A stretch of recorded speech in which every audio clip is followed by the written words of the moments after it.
আমরা সপ্তম শ্রেণীর প্রথম পর্যায়ক্রমিক মূল্যায়নের ইংলিশের 10 নম্বর স্কুলের প্রশ্নের উত্তরগুলো আলোচনা করব।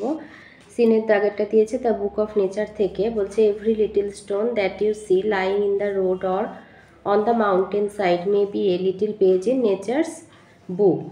রাস্তায় বা পাহাড়ের পাশে পড়ে থাকা প্রত্যেকটা ছোট পাথর প্রকৃতির বইয়ের একটা ছোট ছোট পৃষ্ঠা হতে পারে and may be able to tell you something if you only knew how to read it. আর যদি তুমি জানতে যে কিভাবে সেটাকে পড়তে হয়। To be able to read any language, Hindi, Urdu আর English, you have to learn its alphabet. যে কোনো ভাষা পড়তে হলে হিন্দি, উর্দু বা ইংরাজি তোমাকে তার অক্ষর শিখতে হয়। So also you must learn the alphabet of nature before you can read her story in her books of stone and rock. তাহলে প্রকৃতির নুড়ি আর পাথরের বইয়ে তার কথা পড়তে হলে আগে তোমাকে প্রকৃতির অক্ষর অবশ্যই শিখতে হবে। Even though perhaps you know a little how to read this. এখন হয়তো তুমি কিছুটা জানো কিভাবে এটা পড়তে হয়। If you see a little round shiny pebble, does it not tell you something? তুমি যদি একটা ছোট্ট গোল চকচকে নুড়ি দেখো, সেটা কি তোমায় কিছু বলে না?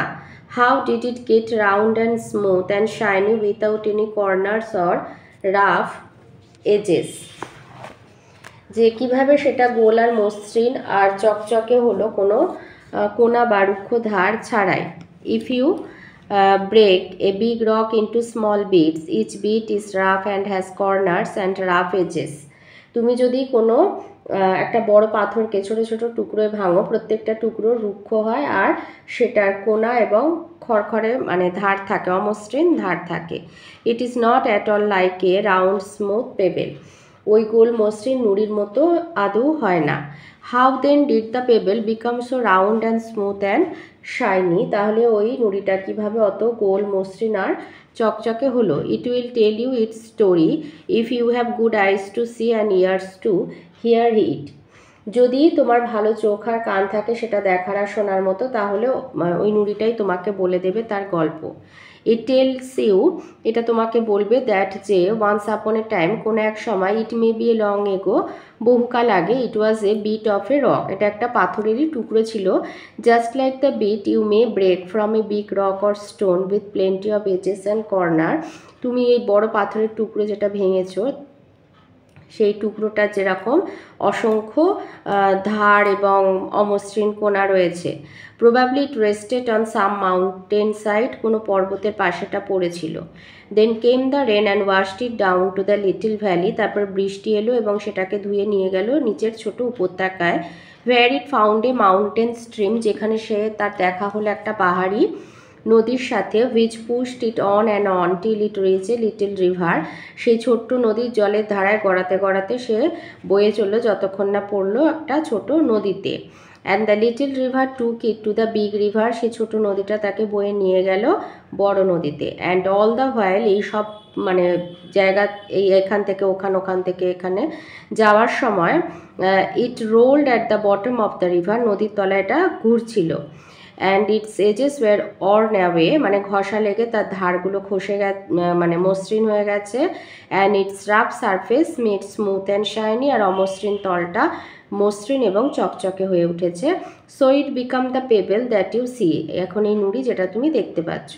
Somehow the river left it behind, কোনোভাবে নদী এটাকে পাশে ফেলে এগিয়ে গেছে। অ্যান্ড ইউ ফাউন্ড ইট, এবং তুমি সেটা খুঁজে পেয়েছো। If the river had carried it on, যদি ওই নদীর জল যদি ওই নুড়িটাকে বয়ে নিয়ে যেতে থাকতো, it would have become smaller and smaller, নুড়িটা ঘষা খেয়ে খেয়ে আরও ছোট থেকে ছোট হয়ে যেত। Till at last it became a grain of sand, বালির দানায় পরিণত হতো। অ্যান্ড জয়েন্ট ইটস ব্রাদার্স, এবং এর ভাইদের সাথে যোগ হয়ে যেত। অ্যাট দ্য সি সাইড, সমুদ্রের ধারে, to make a beautiful beach, একটা সুন্দর সমুদ্র সৈকত তৈরি করতো। Where little children can play and make castle out of the sand, যেখানে ছোট ছেলেমেয়েরা খেলতে পারবে এবং বালি দিয়ে দুর্গ তৈরি করতে পারবে। তো এর দাগেতে আছে 4টে প্রশ্ন। প্রথম প্রশ্ন বলেছে what story does a pebble tell us, নুড়ি আমাদের কি গল্প বলে? A pebble tell us how it has changed with the course of time, যে সময়ের সাথে এটা কিভাবে পাল্টে গেছে। নাম্বার 2-তে বলেছে what are the pages in the book of nature, প্রকৃতির বইয়ের পাতা কোনগুলি? Every little stone that can be seen on the road or on the mountain side can be regarded as a little page in nature's book. Number 3 বলেছে what should we know, আমাদের কি জানার দরকার? To read nature story, প্রকৃতির গল্প জানার জন্য। We should know the alphabet of nature to read nature story, প্রকৃতির বর্ণমালা অক্ষর আমাদের জানা উচিত প্রকৃতির গল্প পড়ার জন্য। 4-এ বলেছে what happens when you break a rock, তুমি পাথর যখন ভাঙো তখন কি হয়? When a big rock is broken, it turns to small bits. Each bit is rough and has corner and rough edges. যখন কোনো বড় পাথর থেকে ভাঙা হয়, বড় পাথরকে ভাঙা হয়, সেটা যখন ছোট টুকরোতে পরিণত হয় তখন সেটা অমসৃণ হয়, তার অসংখ্য কোণকান ধারালো আর কি প্রান্ত থাকে। বিতে দিয়েছে complete the following sentences with information from the text. আইতে বলেছে little stones are generally found on the mountain side. Number 2, in order to know any language, one should learn its alphabets. 3-তে দিয়েছে rain comes and washes down to the little valley.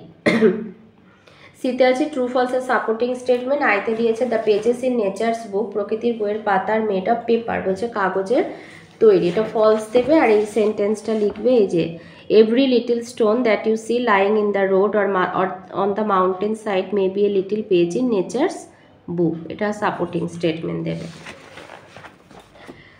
True ফলসের number 2-এর sentence বলছে English has no alphabet, মানে ইংরাজি ভাষার কোনো alphabet নেই, এটা ফলস। এইখান থেকে লিখবে এই যে to be able to read any language, Hindi, Urdu or English, you have to learn its alphabet. ডিতে দিয়েছে find out 2 words from the above text that are opposite in meaning to each other, বলছে এই passage থেকে দুটো শব্দ বার করতে যারা একে অপরের বিপরীত, তো রাফ আর স্মুথ। ইতে দিয়েছে find out the synonym of the word from the above passage, verbs হবে এজ। গ্রামার আর ভোকাবুলারিতে আসি। নাম্বার 2-তে দিয়েছে ফাইন্ড আউট 1 কমন নাউন আর 1 proper noun from the given seen passage, তো কমন নাউন মাউন্টেন দিয়েছি, অন্য কিছু দিতে পারো, আর প্রপার নাউন দিয়েছি হিন্দি। 3-তে আছে আর্টিকেল আর প্রিপোজিশন বসাতে হবে, তো Rabindranath Thakur lived at Jorasanko in Kolkata, we are proud of him for his great works. 4-এ দিয়েছে কারেক্ট ভার্ব বসাতে হবে, এখানে মাই ফ্রেন্ডস আছে প্লুরাল, 3rd পারসন প্লুরাল, তাই হ্যাভ হবে cycles. Number 2, now I go to school. 5-এ আছে ডু অ্যাজ ডাইরেক্টেড, আইতে বলেছে প্রপার ডিগ্রি অফ অ্যাডজেক্টিভ, এটা যেহেতু বলেছে the owl is considered as the dash of all, সবার মধ্যে, তো ওয়াইজেস্ট অফ অল হবে, সুপারলেটিভ ডিগ্রি হবে। নাম্বার 2-তে প্রেজেন্ট কন্টিনিউয়াস ফর্ম দিতে বলেছে, তো এটা দিয়ে হয় সিং দিয়েছে, তো শি যেহেতু শি তাই ইজ হবে, আর সিঙ্গিং লাউডলি। 3-তে দিয়েছে পজিটিভ অ্যাডজেক্টিভ, তো ভাই have you closed your book.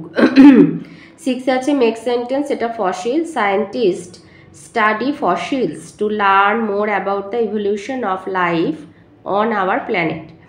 R wisdom দিয়ে true wisdom lies in knowing when to speak and when to listen. আচ্ছা, এখানে ইউর ফ্যামিলিতে প্যারাগ্রাফ লিখতে বলেছে, এটা যে যার ফ্যামিলি নিয়ে লিখে নেবে। আর নাম্বার 8-এ একটা আছে যেটা visiting a garden of flower, তো ওইটা আমি দিয়ে দিচ্ছি।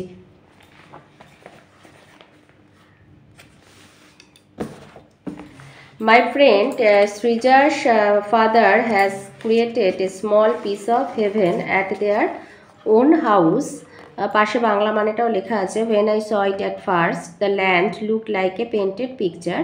There were some of our regional flowers, jasmine, marigold, balsam, red oleanders, lily, dahlia, chrysanthemum, etc. blossoming in the garden. More attractive was a variety of roses. As it was spring, the garden seemed to be in a royal dress. It also became a joyland for the bees and the colorful butterflies. The lovely fragrance of the flowers made me stand there for long.